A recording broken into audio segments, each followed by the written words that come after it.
Every form we have studied, every field, every particle, every law comes to its final expression here, in you. The human being is not the result of evolution, it is the continuation of creation. We are not observers of morphogenesis, we are its living proof. Welcome to Morphogenesis, the shape of life. This is episode 3, the human morphogenesis. Chapter 1. The human field.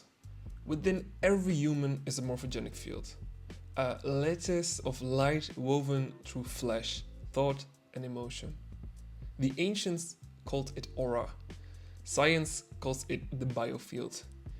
I call it the living geometry of the soul. The human morphogenic field is not static. It shifts with every emotion and every memory and every decision. When we feel fear, the field contrasts. When we express love, it expands. And when we forgive, it reorganizes into higher order. We are sculptures of invisible architecture. Every choice we make sends a signal into the field, and that field responds. Not as a judgment, but as a resonance. This is the essence of self-creation. Chapter 2. The 12 Layers of Awakening.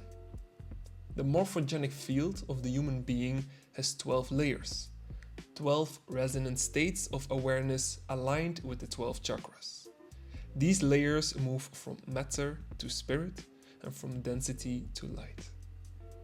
These 12 layers form the spectrum of human morphogenesis, the total map of our spiritual anatomy. To evolve through them is to remember the architecture of creation within ourselves. We will go deeper into these 12 layers in another podcast. Chapter 3. Trauma as distortion. Where there is coherence, life flows. Where coherence breaks, distortion appears. It's what we call trauma. Trauma is not just psychological, it's a collapse in the field. The energy stops moving and the architecture folds in on itself. The result is pain, confusion, and repetition.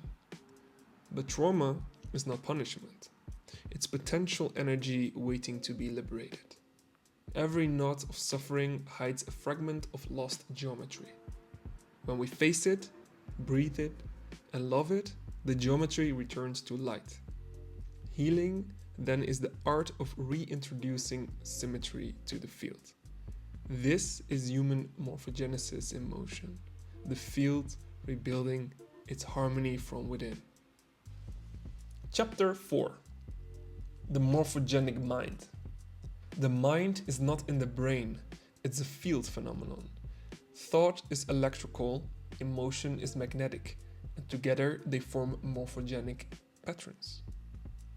Every belief is a shape in the field. Repeated thoughts carve grooves in the architecture until we start living inside those grooves, like walls. But the walls are not real, only remembered. The moment we change the signal, the geometry of the mind begins to rewrite itself. This is why meditation, intention, and language are powerful. They are field editing tools. Words are light codes. Silence is the recalibration of the grid. You are the architect of your own consciousness. Chapter 5. The resurrection of form. When coherence returns to the human field, something miraculous happens. The body heals faster, the mind becomes clearer, and the soul remembers its design. Morphogenesis is resurrection in motion, the reawakening of divine architecture through awareness. We are not separated from the field. We are the field exploring itself through form. When you breathe with intention, and when you choose love over fear, and you remember your divine geometry, you become the architect, the design, and the creation all at once. Conclusion. Look at your hands. Feel your breath. Sense the quiet hum between your thoughts. That is morphogenesis. Still happening right now. You are the living temple of geometry. the bridge between energy and form, the song of creation remembering its melody. The universe does not end in the stars. It begins in your awareness. This concludes the first trilogy of Morphogenesis, the shape of life. May you remember that your body is not a cage, but a cathedral of light. And may every heartbeat remind you you are the architecture of awakening. This has been Morphogenesis, the shape of life. Written and narrated by Joseph Ocean. Produced by the Seven Laws Academy and New Mouse Productions. Music by Egger Studios.